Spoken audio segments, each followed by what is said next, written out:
A rich tourist spat on a royal guard's face, believing their famous silence made them weak. But when this decorated veteran finally broke his stance, his response didn't just humble the man. It taught the world what true strength means. The summer sun beat down mercilessly on the grounds of Buckingham Palace, its golden rays reflecting off the ornate gates where hundreds of tourists gathered, phones raised high to capture their brush with British royalty. Among the sea of excited faces and chattering voices stood guard Thomas Blackwood, as still as the palace walls themselves, his red uniform pristine, despite the sweltering August heat. At 29, Blackwood was no ordinary guardsman. 8 years of service to the crown had earned him more than just the right to wear the prestigious uniform of the Queen's Guard. 2 tours in Afghanistan had taught him the true meaning of discipline, his valour earning him commendations that now sat quietly in his modest London flat. But here, standing at attention before Buckingham Palace, he served a different kind of duty. Every morning Blackwood would rise, before dawn, spending 3 meticulous hours preparing his uniform, each button polished to mirror shine, every strap and buckle aligned. With military precision to some, it might seem excessive for what tourists often dismissed as mere ceremonial dye beauty, but Blackwood knew better. The uniform he wore carried centuries of tradition, each crease and fold a testament to the unwavering dedication of those who came before him. It's not just about standing still. He would later recall of that fateful afternoon when we put on this uniform. We become living symbols of something greater than ourselves. Every tourist's photo, every child's wave, every attempted joke, we face it all with the dignity this position demands on an average day. Blackwood would encounter hundreds of tourists, their cameras flashing and children pointing. Most were respectful. Some were amusing, and a few would try to provoke a reaction, a time-honoured game that most guards had learned to take in stride. But this particular Thursday afternoon would prove different. Among the usual crowd of sightseers, a group of American tourists was making their way toward his post, led by a man whose expensive polo shirt and designer sunglasses couldn't quite mask his air of entitlement. The time was 2:30 p.m., the sun at its highest and the crowd at its thickest. None of the excited tourists snapping their photos could have guessed they were about to witness a moment that would challenge the very foundations of duty, discipline, and dignity. Not even Blackwood, who had maintained his composure through 8 years of service, through war and peace, through rain and shine, could have predicted how the next 17 minutes would test every ounce of his training. As the group of Americans drew closer, the air seemed to grow heavier with tension. In his years of service, Blackwood had never once broken character. Not in the worst weather, not under the most aggressive provocations, but as he caught sight of a young man approaching Kevin Reynolds. Though Blackwood didn't know his name yet, something felt different. The man's expensive polo shirt and practiced smirk spoke of privilege and entitlement, a combination Blackwood had seen too many times before as Reynolds sauntered closer with an all-too-familiar air of superiority. Blackwood would soon discover that every man, no matter how disciplined, has his limits. Kevin Reynolds wasn't accustomed to being ignored back in Texas. His family's oil money had always guaranteed him the attention he felt he deserved at the prestigious Dallas Country Club. Waiters would materialize at the slightest gesture in board meetings. Executives twice his age hung on his every word, even here in London.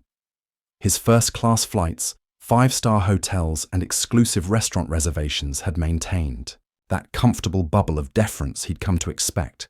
But now, standing before the stoic figure of Guard Blackwood, Reynolds faced something his wealth couldn't influence: genuine, unmovable dignity. The morning had started typically enough for Reynolds: a champagne breakfast at the Ritz, where the matred had fawned over him appropriately, a shopping spree at Harrow's, where attendants had rushed to offer him private viewing rooms. But as the day wore on, and the drinking continued, a familiar restlessness had begun to stir within him, that nagging need to prove himself, to assert his importance in increasingly dramatic ways. "Hey, look at this guy," Reynolds called out to his friends, his voice carrying the distinctive drawl of old money Texas. "Bet you $50 I can make him crack his 3 companions already." Recording with their phones, snickered in anticipation they'd spent the morning pub crawling through London's finest establishments, their American Express, black cards opening doors that would have remained firmly closed to lesser mortals. And now, with liquid courage coursing through their veins, they were ready for what Reynolds called some real entertainment.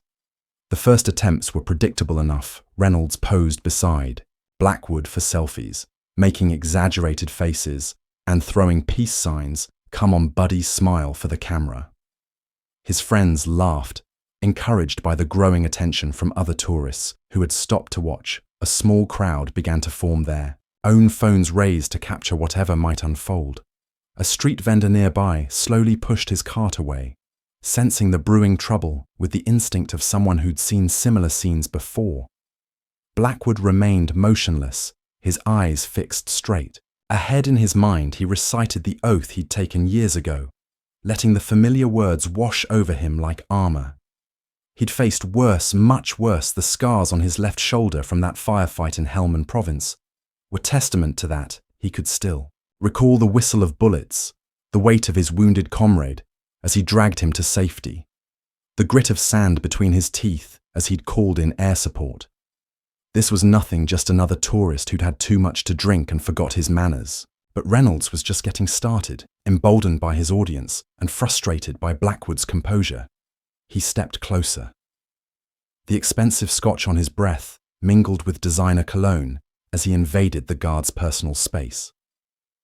"What's with the funny, Hatman? Did you lose a bet?" He reached up as if to touch the bare skin cap, stopping just short, even in his inebriated state. Some small part of him remembered the warnings about physically interfering with the guards. His hand hovered there, trembling slightly as if testing the boundaries of his own courage. A middle-aged woman in the crowd spoke up, her British accent sharp with disapproval. "Approval. Young man, show some respect." She clutched her handbag tighter, her knuckles white with indignation, but her words only seemed to fuel Reynolds's determination. He turned to the crowd with an exaggerated bow, playing to his growing audience like a seasoned performer who'd finally found his stage respect for what, standing there like a mannequin, Reynolds scoffed his designer sunglasses catching the afternoon sun. The Ray-Bans cost more than some people's monthly salary, but they couldn't mask the emptiness in his eyes. "My tax dollars probably pay for this whole circus." The historical inaccuracy of his statement might have been amusing if his tone hadn't been so bitter, so deliberately provocative. A few American tourists in the crowd exchanged embarrassed glances as if trying to distance themselves from their countryman's behavior through it. All Blackwood remained still, but his mind was active. He noticed everything. The way Reynolds's friends had spread out to film from different angles, the uncomfortable shuffling of other tourists, the concerned glances from a palace security officer. In the distance, 8 years of military service had taught him to observe, to assess, to prepare. He noted the slight sway in Reynolds's stance, the forced nature of his laugh, the way his right hand kept clenching and unclenching, signs of someone working themselves up to do something stupid. Something in Reynolds's demeanor was different from the usual troublemakers.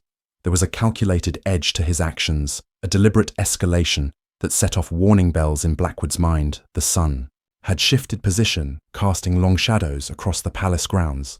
A cool breeze carried the distant chimes of Big Ben 3. Blackwood had been standing at his post since dawn, his muscles trained to maintain perfect stillness despite the fatigue. He'd learned this discipline in military training, perfected it during countless ceremonies, and now it served as both his armor and his weapon. "Maybe he's broken," Reynolds announced, moving to stand directly in front of Blackwood, his expensive loafers scuffed against the pavement as he steadied himself. "Hey, robot, anyone home?" He waved his hand in front of Blackwood's face, close enough that the guard could smell the expensive scotch on his breath. Malin, 25. If Blackwood had to guess, not that it made the disrespect any more palatable. The crowd had grown larger now, a mix of entertained onlookers and concerned observers. Some had stopped filming their discomfort. Evident in their lowered phones and averted gazes, a young couple hurried there, children away, shooting disapproving looks over their shoulders. Reynolds's friends, however, were ecstatic. "This is going viral for sure," one called out, adjusting his camera angle for better coverage. He wore a Rolex that caught the sunlight with each movement. Do the thing we talked about, Kev. Their excitement had the desperate edge of people trying too hard to believe they were having fun. A young girl, no more than 7 or 8, tugged at her mother's sleeve. Her ice cream cone was melting, forgotten in her hand as she watched the scene unfold with wide-eyed concern. "Mommy, why is that man being so mean?" The question, innocent and clear in the afternoon air, caused several onlookers to shift uncomfortably. A father pulled his son closer, whispering what appeared to be a lesson about respect, but Reynolds either didn't hear or chose to ignore it, too far gone in his performance to register the impact of his actions.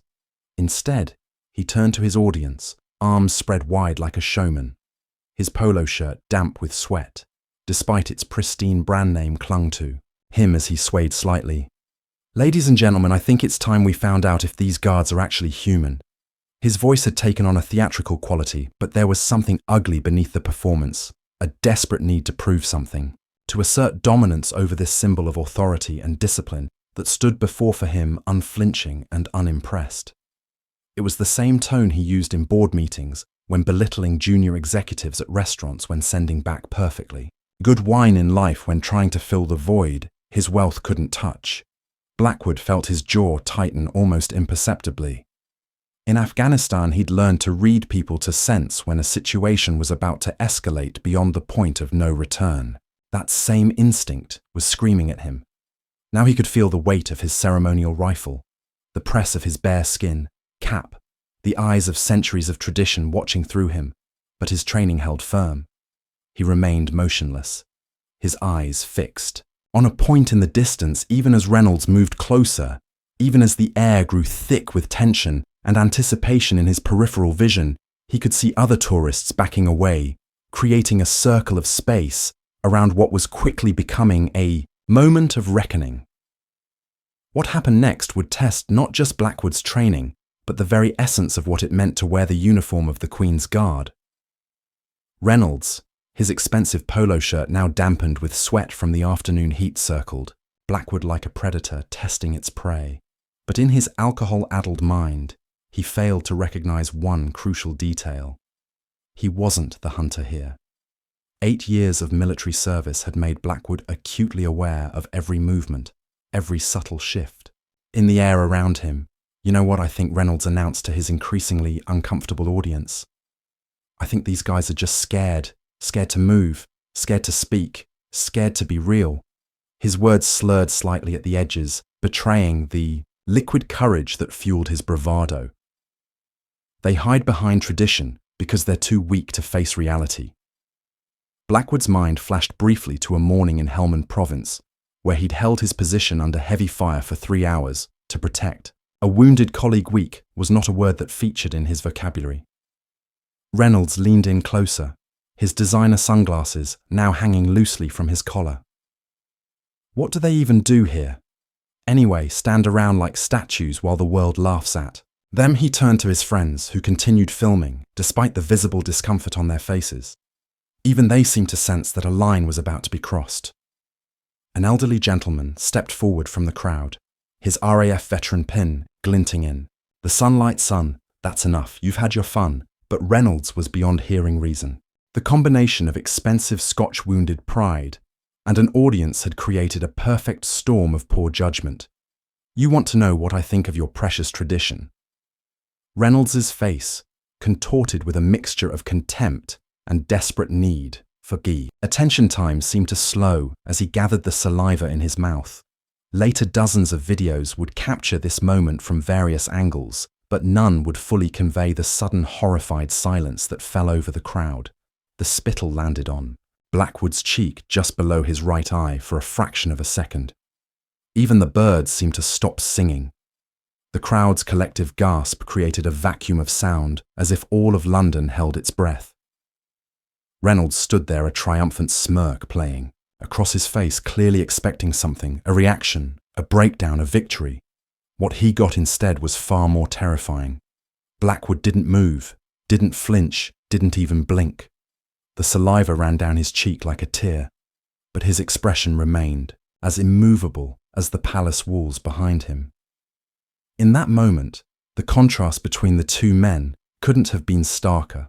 one swaying slightly from drink and misplaced confidence, the other standing as solid as an oak dignity intact despite the ultimate insult. The silence was broken by the sound of running feet. Palace security had finally noticed the commotion, and uniformed officers were moving through the crowd. But it was the approaching footsteps from behind Blackwood that carried real weight. The rhythmic march of the guard captain and his patrol Reynolds, suddenly aware that his actions might have consequences, took a stumbling step backward. His friends had lowered their phones. The reality of what they just filmed finally sinking in. One of them muttered, "Kev, man, what did you do?" The crowd had expanded into a full circle. Now nobody wanting to stand too close to either man. Parents pulled their children back, but nobody left. They could sense that history was about to be made, though. Not in the way Reynolds had intended for the first time since the incident began. Blackwood's eyes moved. They locked onto Reynolds with the same intensity that had once tracked enemy movements across Afghan mountains. In that gaze was not anger, not hatred, but something far more powerful. The weight of centuries of tradition, honor and duty focused like a laser on one foolish soul who had dared to test its limits. Guard Captain Harrison's voice cut through the tension like a knife through butter. Guard, stand down. The command, delivered with quiet authority, gave Blackwood permission to do something he hadn't done in 8 hours of duty. Move. The motion was deliberate, precise, and somehow more intimidating than any sudden action could have been. Blackwood pivoted, 45° came to attention, and saluted his superior with textbook precision. "Sir, permission to address the situation." Granted, what happened next would be described by witnesses in dozens of different ways. Some would call it a speech, others a lesson, and still others would describe it as one of the most powerful moments they'd ever witnessed. But all would agree on one thing: they had never seen dignity quite like this. Blackwood reached up with a white-gloved hand and slowly wiped the spittle from his cheek. His movements were unhurried, almost ceremonial. When he spoke, his voice conveyed the weight of every soldier who had ever stood watch at these gates 8 years prior. He started by addressing the crowd with clear, measured words, not just to the crown, but to all that these gates represent: tradition, honor, and sacrifice. Reynolds, who had suddenly lost all traces of his previous bravado, was standing guard over a history that stretches back centuries, while you were in that pub trying to muster the courage to come here and make a fool of yourself. The audience was now completely silent, with phones still recording but forgotten in hands that hung limply at their sides. Even Reynolds's pals had stopped their nervous shuffling. "You see, this uniform," Blackwood continued, his voice carrying across the courtyard. "Before I earned the right to wear it, I served 2 tours in Afghanistan. I've watched brothers in arms fall defending the values you mock. This isn't a costume, sir. It's a symbol of dedication that you clearly cannot comprehend." He turned somewhat, addressing the larger audience. "Every day we stand here, not as statues or tourist attractions, but as living reminders of the discipline, honor, and sacrifice that built and preserved this nation. We endure the heat, the cold, the rain, and yes, even the occasional fool who mistakes our discipline for weakness." Reynolds opened his mouth to say something in an attempt to regain some dignity, but Captain Harrison's piercing gaze immediately silenced him. 2 police officers had arrived and were standing by, but they too appeared mesmerized by Blackwood's words. "You wanted to know if we're human," Blackwood said, his voice softening but still retaining its power. "We are. We feel every insult, every joke, every attempt to break our composure. But we stand firm because that's what duty demands. Because some things in this world are bigger than personal comfort or ego. Because some traditions deserve respect, even if you don't understand them." Reynolds had begun to visibly shrink under the weight of the moment, and Blackwood turned to face him. "You came here hoping to create a viral video in order to get your moment of internet fame. Congratulations on your fame, sir. You have succeeded, but not in the way you intended. Instead of exposing weakness, you have demonstrated why we stand here day after day, because there must always be those who maintain dignity in the face of ignorance, who stand firm against disrespect, and who remind others that honor is not just an old-fashioned word. The elderly RAF veteran in the audience gave a slow nod, tears in his eyes, as his parents drew their children closer, speaking in hushed tones to explain the significance of what they were witnessing. "I don't expect an apology," Blackwood said with a note of finality, "but I do hope that someday you'll understand what happened here. This isn't about you or me. It's about everything we guard here, not just the buildings and the people within. Them, but the principles they represent." With that, Blackwood turned back to Captain Harrison, saluted once more, and resumed his position with the same precision that marked his every move. The spittle on his cheek had dried in the afternoon sun, leaving no visible mark, much like how Reynolds's attempt to leave a stain on the institution had only served to make it shine brighter. The police officers now stepped forward, their duty clear, but the real judgment had already been rendered, not through force or anger. However, the arrest itself was almost anticlimactic after the power of Blackwood's words, as the police officers led Kevin Reynolds away and his designer sunglasses fell from his collar and clattered to the ground. Reynolds's friends, the same group of young men who had been so eager to film his prank, could no longer meet anyone's gaze as they shuffled away from the scene, finally lowering their phones. "That's a serious offence, sir.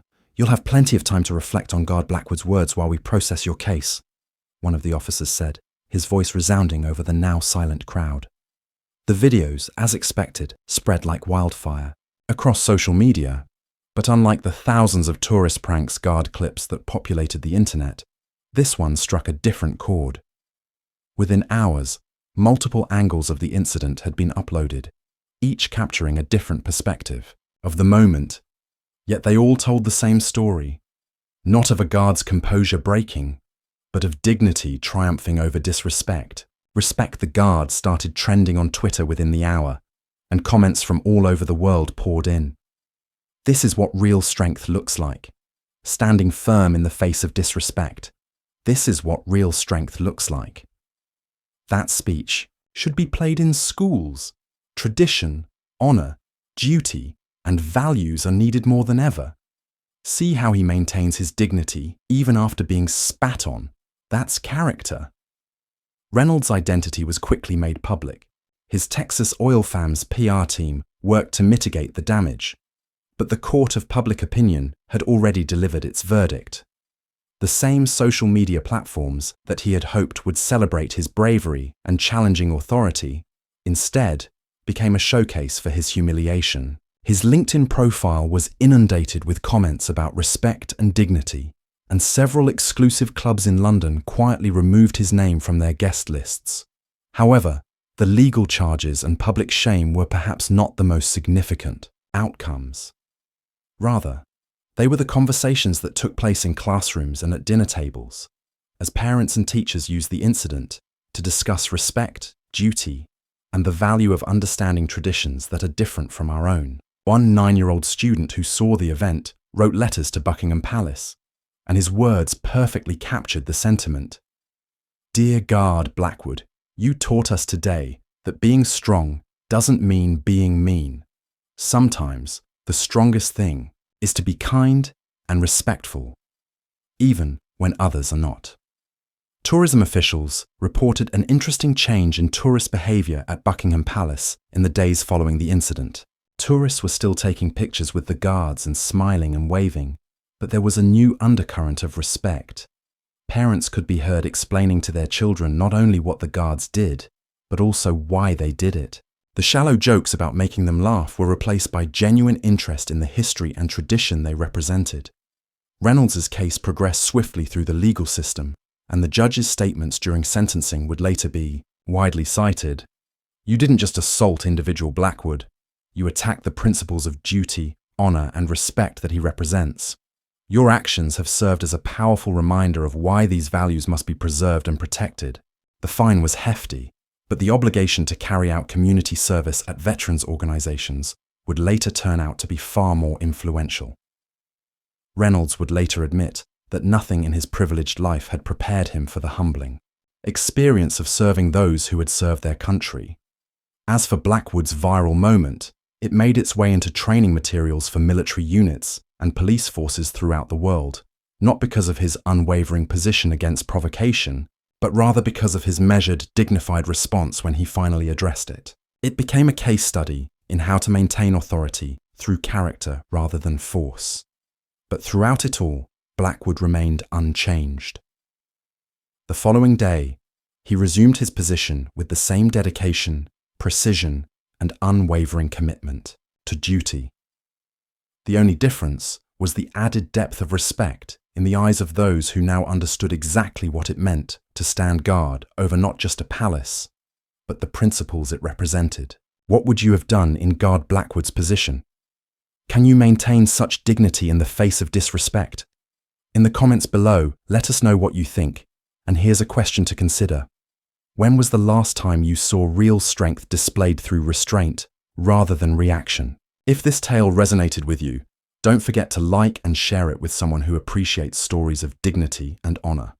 Subscribe to our channel for more powerful stories of tradition and respect, and hit that bell icon to never miss an upload.